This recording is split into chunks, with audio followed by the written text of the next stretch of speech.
জয়গুরু। পরমদয়াল শ্রী ঠাকুরের শ্রীচরণে জানাই ভূমিষ্ঠ প্রণাম। আপনাদের প্রতি প্রত্যেককে জানাই রানন্দিত জয়গুরু। আজ ইষ্ট প্রসঙ্গে আমরা আলোচনা করব একটি বিশেষ কথা, সেটি হচ্ছে আমাদের শরীরকে সুস্থ রাখবার জন্য কি খেতে বললেন পরমদয়াল শ্রী ঠাকুর। দেখুন, আমরা তো অনেকভাবে অনেক কিছু বাইরে থেকে বিভিন্ন রকমের দামি দামি খাবার কিনে খাই, কিন্তু কিছু ঘরোয়া খাবার আছে যেগুলো ঠাকুর আমাদের রেগুলারিটি করতে বললেন। সেই খাবারগুলোই আমরা প্রত্যেক দিন ভালোভাবে খাবো। অনেকেই ভাবি যে যারা নিরামিষ খাচ্ছি তাদের শরীরে প্রোটিন এবং ক্যালসিয়ামের অভাব হচ্ছে। আচ্ছা, এমনটাই যদি মনে হয় তাহলে নিরামিষের মধ্যেও কিছু প্রোটিন খাবার আছে যেগুলোকে আমাদেরকে বেছে নিতে হবে। আজকে সেই রকম কিছু খাদ্য নিয়ে আমরা আলোচনা করব। এই গরমকালেও শরীরকে ভালো রাখার জন্য, পেটের সমস্যাকে দূর করবার জন্য কি করণীয়। এখন দেখতে পাচ্ছেন যে পেটের সমস্যা ভালোই হচ্ছে, আর এই পেটের সমস্যাকে কাটাবার জন্য ঠাকুর কি করতে বললেন তাও আলোচনা করব। পেটের সমস্যা দুই রকম হয়, হলে কোষ্ঠকাঠিন্য, না হলে অতি পেট খারাপ এটা হয়। এছাড়াও পেটে ব্যথা হওয়া, বিভিন্নভাবে গ্যাস হওয়া, যা খাচ্ছেন তা নিয়েই গ্যাস হওয়া, এগুলোকে দূর করার জন্য ঠাকুর আমাদের সর্বদা পেটকে সুস্থ রাখার জন্য ঠাকুর যে থানকুনি পাতার কথা বললেন, রোজ সেই থানকুনি পাতা আমাদের খেতে হবে। তাহলে দেখুন ঠাকুর এখানে কি বলছেন। বয়স বৃদ্ধিতেও কিন্তু আপনার যৌবন টিকে থাকবে এবং আপনাকে উজ্জ্বল দেখাবে। এমন কিছু খাবার আছে যেগুলোকে আমরা খেতে পারি। শ্রী ঠাকুর বলছেন কথা প্রসঙ্গে, আচার রাখা ভালো, আচারও পরম ধর্ম। আমার যদি এই ব্যায়ামটা না হতো তাহলে বোধ হয় পড়ে যেতাম না, আমিও বোধ হয় আপনার সাথে ঘুরে বেড়াতাম। শচীনদা বলছেন অতুলদাকে আমার থেকে যুবক দেখায়। শ্রী ঠাকুর বলছেন আপনিও কম ইয়াং না, আমি তো একেবারেই গেছি।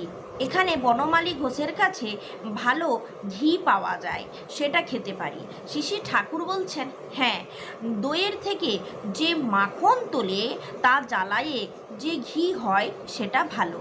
আর ঘোল খাওয়ার যদি ব্যবস্থা করতে পারেন তো খুবই ভালো হয়। ঘোল অমৃতপম। প্রত্যেক দিন সকালে উঠে এক গ্লাস ঘোল খাবার ব্যবস্থা করলেই পারেন। আয়ুর্বেদে বলা হয় ঘোল অমৃতপম। সংস্কৃতে একটি শ্লোক আছে, দিনান্তে চ পিবেদ দুগ্ধং, নিশান্তে চ পিবেদ পয়, ভোজনান্তে পিবেদ তক্রং, কিং বৈদাস্য প্রয়োজনম।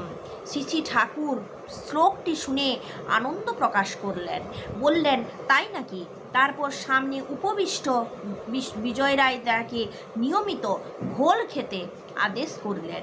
বিজয়দা বললেন সকালে জল ও রাতে দুধ খাচ্ছি, দুপুরে ঘোলটা হয়নি।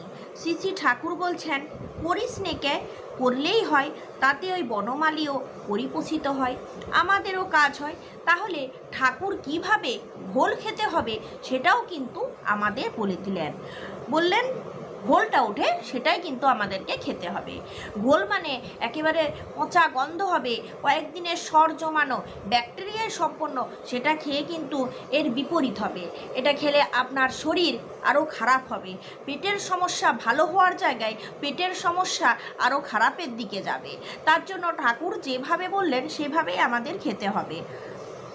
শ্রী ঠাকুর বলছেন রমণের মা দুপুরে ঘোল খাওয়ার ব্যবস্থা করে তাহলে ওর যৌবন একেবারে ফুটে বেরোবে। শ্রী ঠাকুর নিজেই বললেন ঘোল আপনারা প্রত্যেকে খাবেন। তার এই অতিরিক্ত গরমে আপনাদের প্রত্যেকেরই উচিত ঘোল খাওয়া। অতিরিক্ত গরমে টক দই এবং ঘোলটা আমরা প্রত্যেক দিন খেতে পারি। তারপর আবার বিজয় তাকে লক্ষ্য করে বললেন বিজয় ইচ্ছে করলেই খেতে পারিস, নুন দিয়ে খাওয়া লাগবে। এরপর বিজয়দা বললেন কতটুকু খেতে হবে। শ্রী ঠাকুর বললেন এই এক গ্লাস, বেশি না। এই আমার গ্লাসটা দেখাতো। রেণুমা গ্লাসটা এগিয়ে দিলেন, সেটা দেখালেন এই রকম। শরীরকে ঠান্ডা করতে হলে বেশি জলের ঘোল ভালো। এরপর শ্রী ঠাকুর বিজয়দাকে বললেন দ্রব্যগুণ বইতে ঘোলের গুণাগুণ দেখার জন্য। বিজয়দা উঠে গেলেন। অমূল্যদা এসে প্রণাম করলেন। শ্রী ঠাকুর বললেন, এই অমূল্য, এখানে শরৎদাদের এক গোয়াল আছে, সে ভালো ঘোল তৈরি করতে পারে, ওকে একটু দাঁড় করায়ে যদি দিতে পারিস তাহলে ভালো ঘোলও পাওয়া যায়, ঘিও পাওয়া যায়, দেখিস, বুঝলি তো? অমূল্যদা বললেন, আজ্ঞে দেখব। বিশুদাকে ডেকে শ্রী ঠাকুর বললেন, বিশু, ঘোলের ব্যবস্থা কর। বলিস ওকে ঘোলের বিক্রির ব্যবস্থা আমরাই করে দিচ্ছি, তুমি ভালো করে তৈরি করো। তোকে কোলেম, অমূল্যকে কোলেম। শচীনদা বললেন, শরৎদা, একটু সকলকে বলে দিলেই হয়। শ্রী ঠাকুর বললেন, তা হবে, তাহলে ওরা ছেলে মানুষ, ভালো করে সংগঠন করতে পারবে। সরোজিনীর পেটের ব্যথা লেগেই আছে, এখন ঘোল খেয়ে ভালো আছে, বুঝতে পারলেন? তাহলে ঘোল খেলে কতটা শরীরের উন্নতি হয়। শরৎদা বলছেন, ওতে বায়ুও কমে। তাহলে যে আমরা গ্যাসের সমস্যায় ভুগি, সকালবেলায় খালি পেটে উঠে একটি করে গ্যাসের ওষুধ খাওয়া, এটি বড়ই খারাপ অভ্যাস, যা এখন আমাদের চরিত্রগত হয়ে গেছে। ইতিমধ্যে প্যারিদা বললেন, দ্রব্যগুণ বইখানা নিয়ে এসে ঘোলের গুণাগুণ পড়ে শোনাতে লাগলেন। এক জায়গায় লেখা আছে, বেশি জল দিয়ে একটু লবণ মিশিয়ে ঘোল খেলে সেটা অগ্নিবর্ধক হয়। সবাই মন দিয়ে শুনছেন। পড়া হয়ে গেলে শ্রী ঠাকুর বনমালী ঘোষের কথা উল্লেখ করে বললেন, ও যদি একটা মাপ মতন বানায়, সেটা বাড়িতে এনে যার যেমন প্রয়োজন সে তৈরি করে নিতে পারেন। এইভাবে শ্রী ঠাকুর ঘোল খাবার নির্দেশ দিলেন। আচ্ছা, আমরা তো ঘোল খেতে পারি। এরপর শ্রী ঠাকুর টক দই খাবার কথা বললেন। টক দইটা আমরা রেগুলার খেতে পারি। টক দইয়ের চেয়ে ভালো আর কিছু হয় না। এতে থাকে প্রচুর পরিমাণে পুষ্টিগুণ, যা আমাদের পেট ঠান্ডা রাখে, মাথায় মাখলে মাথা ঠান্ডা থাকে। ঠাকুর বলছেন, এটা খেলে আমাদের শরীর সব দিক দিয়ে সুস্থ হয়। আর টক দইটা ঘরে খুব ভালোভাবে বানাতে হয়। শ্রী ঠাকুর বিভিন্নভাবে আমাদের শ্রী ঠাকুর আমাদের মাঝে মধ্যে হবিষান্নের তৈরি করা খাদ্য খেতে বললেন।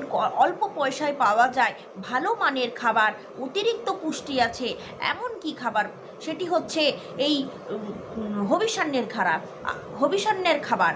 আতপ চাল, ঘি, তার সাথে কাঁচা কলা সেদ্ধ, তিল বাটা, এগুলো আমরা হবিষান্নের দিনে খাই। এগুলোকে কেন এত শ্রী ঠাকুর ভালো খাবার বললেন? এতে নিশ্চয়ই এমন কিছু আছে, আমাদের শরীর সুস্থ থাকে। তাই মাঝে মধ্যে কোনো বার ছাড়াও আমরা যদি হবিষান্নের মতো খাবারটা খাই, তাহলে আমাদের শরীর অনেকখানি সুস্থ থাকবে। দেখবেন হবিষান্নের করার পরের দিনে শরীরে কত এনার্জি পাচ্ছেন, অথচ হবিষান্নের দিনে কিছুই খাননি, কিন্তু ওই খাবারে আপনাকে অনেকখানি এনার্জি দেবে। তাহলে প্রত্যেক দিন সকালবেলায় ঘুম থেকে উঠে ইষ্টভীতি করার পর পেটকে সুস্থ রাখার জন্যে, শরীরের অতিরিক্ত টক্সিনকে নির্গত করবার জন্য আমরা ভালোভাবে একটি করে রোজ ডাঁটাসহ থানকুনি পাতা চিবিয়ে খেতে পারি। ডাঁটা শুদ্ধ চিবিয়ে খেতে হবে। তার সাথে ঠাকুর বললেন টক দই খেতে। এইখানে দীপরক্ষী গ্রন্থের 4র্থ খণ্ডে ঠাকুর বললেন ঘোল খাবার কথা, ভালোভাবে ঘোল তৈরি করার কথা। ঘি, আপনি যে টক দই বানাবেন সেখানে আমুল দুধ কিংবা বাইরের কোনো ভেজাল না দিয়ে নিজেই বাড়িতে ঘরোয়াভাবে টক দই তৈরি করুন। ভালো মানের ঘি খেলে আমাদের চোখ ভালো থাকে।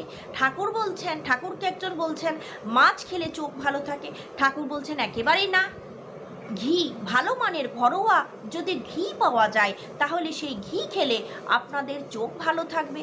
আচ্ছা, প্রত্যেক দিন ভাতের পাতে ঠাকুর বললেন একটা করে তেতো খাওয়া, যেমন হচ্ছে ডিমের শাক খেতে পারেন, করলা খেতে পারেন। করলাকে খুব একটা তেতো বলা যায় না, উচ্ছে খেতে পারেন। এগুলোকে ঠাকুর খেতে বললেন। কুলেখাড়া খেতে পারেন। কুলেখাড়াতে অতিরিক্ত শরীরে হিমোগ্লোবিনকে বাড়িয়ে দেয়, রক্তের মাত্রা বাড়িয়ে দেয়। যাদের অ্যানিমিয়া আছে, যারা রক্তাল্পতায় ভুগছেন, তাদের জন্য এই কুলেখাড়াটা খুব উপকারী। যাদের কোষ্ঠকাঠিন্যের ধাত আছে তারা তিলবাটা খেতে পারেন। রোজ রাত্রেবেলায় শোয়ার পূর্বে ইসবগুলের ভুসি ঠাকুর খেতে বললেন। যদি আপনার জলে ভিজিয়ে সহ্য হয় আপনি জলে ভিজিয়ে খাবেন, আর না হলে দুধের সাথে খাওয়া তো খুবই ভালো। পেটে জীবাণু উৎপন্ন হতে দেয় না। তাই এই খাবারগুলো আমাদেরকে রোজ খেতে হয়, তাহলে শরীরে এত সমস্যা হয় না। আমরা অনেকেই ভাবি নিরামিষ খাবার খাচ্ছি, কিন্তু এতে প্রোটিন কোথায় পাবো? ফলটা 12টার আগে খেলে খুবই ভালো হয়। যাদের ফল সহ্য হয় তারা প্রতিদিন লেবু খেতে পারেন, এতে প্রচুর পরিমাণে ক্যালসিয়াম আছে। লেবুর রস, কাগজি লেবু খাওয়া যেতে পারে। এই জিনিসগুলো আমাদেরকে প্রতিদিন খেতে হবে। আর তিলটা আমাদের মানে খাদ্য তালিকাতে রাখতেই হবে, খাদ্যের লিস্টে তিলটা মাস্ট, কারণ তিল চোখের দৃষ্টিকে ভালো রাখে, পেটের বদমালকে নামিয়ে দেয়, পেটের স্বাস্থ্যকে ভালো রাখে এক কথায়। তাই তিলটা আমরা ছাড়বো না। কালো তিল পেলে খুবই ভালো, যেটাকে কৃষ্ণ তিল বলা হয়। এতে করে আমাদের কোষ্ঠকাঠিন্য ধাতটাকে একেবারে নষ্ট করে দেয়। তিল বাটা, কাঁচা লঙ্কা, নুন দিয়ে তৈরি করা যায়, তিল বাটি করা যায়। তিলের বিভিন্ন রকম তিল আপনি বেটে বিভিন্ন সবজিতে দিতে পারেন, স্যালাদে দিতে পারেন, এইভাবে তিল খাওয়া যেতে পারে। তবে তিলটা খেতে হবে। এই কয়েকটা খাবার আপনারা খান। এছাড়াও ঠাকুর বলছেন বাদাম জাতীয় খাবার, কাঠবাদাম খাওয়া যেতে পারে।